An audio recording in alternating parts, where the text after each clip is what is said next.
Philanthropic fundraising is about finding your people and finding alignment and building mutually beneficial relationships. Fundraising is a mutual commitment of resources to a shared future. This isn't about you having to perform or convince. Each of you is bringing something to the table. You are bringing impact. You are bringing human capacity. That is what donors want. They're bringing some financial resources. There's other things they can bring, but this shouldn't be you feeling like you have to get someone to give you something. You want to try to set up your relationships in a way that feels more like a business partnership around goals and shared values. Which leads me to the pitch is dead. Long live the conversation. I hope this is might also be helpful with sales. No one really wants to be pitched to, and funders are pretty clear about that. And so you really should be trying to take more of a conversational tact. That's not to say that you don't need to have, your 60-second overview. That's very crisp and clear, but don't feel like you have to go in and convince somebody perform. So one thing that you can do to set up your relationships in a more equitable conversational style array is to actually, so let's say you're having a meeting, your first meeting with a potential investor. You want to try to get them to share first, rather than going in and just going with your pitch for 5 minutes with your beautiful deck that I'm sure you all have, and it's very compelling. Get them to share first, because there's strategic reason. Then you can figure out what they care about and align yourself. But more importantly, it will start a conversation. And so how that might look like would be, hey, of course, I've done my homework. I think I know about what you are interested in funding. I talked to Sandra, right? She told me what she thinks. My last one here is that fundraising is not hunting, right? It's gardening. So this is about care and cultivation and a process over time. And dollars raised, just like in sales, is a lagging indicator. And so your leading indicators are things like number of meetings you're having with potential donors, like numbers of times that you're connecting with the folks in your pipeline. So again, take the pressure off yourselves that, you need to find this unicorn investor and pitch them in one meeting and they're going to give you $1 million. Before you get started with major donor fundraising. So to, again, ground yourself in my background and the work I do with clients, it's mainly major donors, foundations, high net worth individuals. And these are the kinds of questions they're going to ask you. So you want to have this very clear in your mind, which is basically, what is the impact you're trying to achieve? What results are you holding yourself accountable to, right? Over what period of time? How are you going to measure it? And how much does it cost? So you need to be super clear about that. And it could just be as an early stage company, we're going to run a pilot and we're going to answer these 3 questions. That's totally fine. But you just want to be clear about what it is that you're doing and how you're going to use their money very specifically.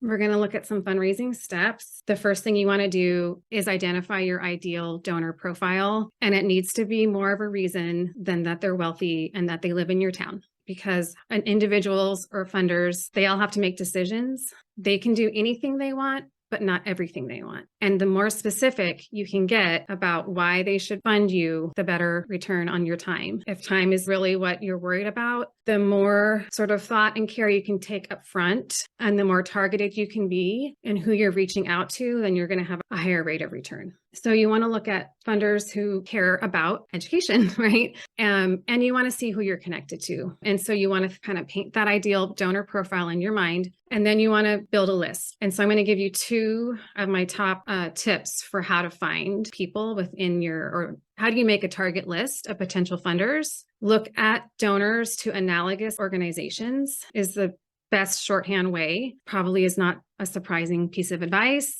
I would go broad in that methodology. So not just ed tech funders, but if your product is around STEM, look at just broadly the STEM funders.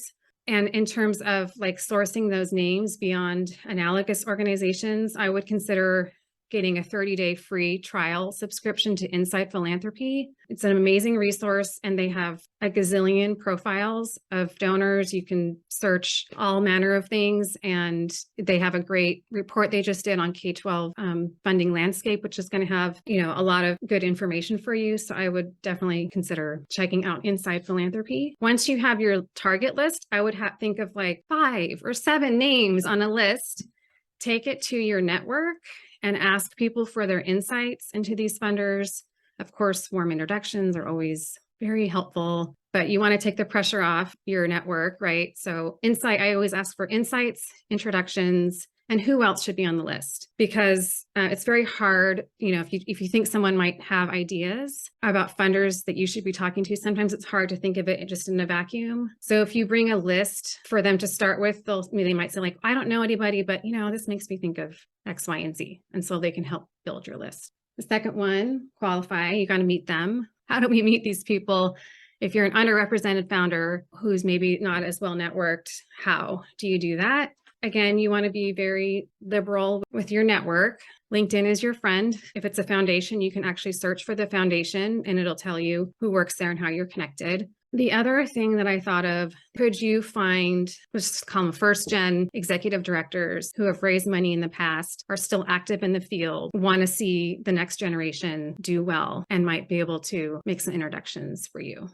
Of course, fellowships are a great way, right? Fast Forward, new schools, all of those are a great way for you to get in front of funders. Short of that, I do encourage you to cold call, especially if it's foundations. It's their job to give away money. Anyone it's their job to give away money, you should feel free to cold call them. Thankfully, the field is shifting. I mean, most philanthropic foundations these days want to fund underrepresented founders. They are looking for you. They want to fund you. And so I have a tip sheet on my website called Cold Outreach, and it talks you through how to do that very specifically. Just, I'm sure you all can imagine you want to be super tailored about it. And if you see on a foundation website, no unsolicited proposals, don't let that stop you. That just means that they don't have open funding calls. It means that they're sourcing grantees through their networks, but it doesn't mean like, don't ever contact us. And in fact, those funders, you're going to probably have a better chance, because anything that's an open funding call is going to be literally hundreds of applications, but just try to figure out who the right person is and all of that. And that's usually on their website. You can find that out, or through LinkedIn. Moving on to my top tip, which is to get them to talk first.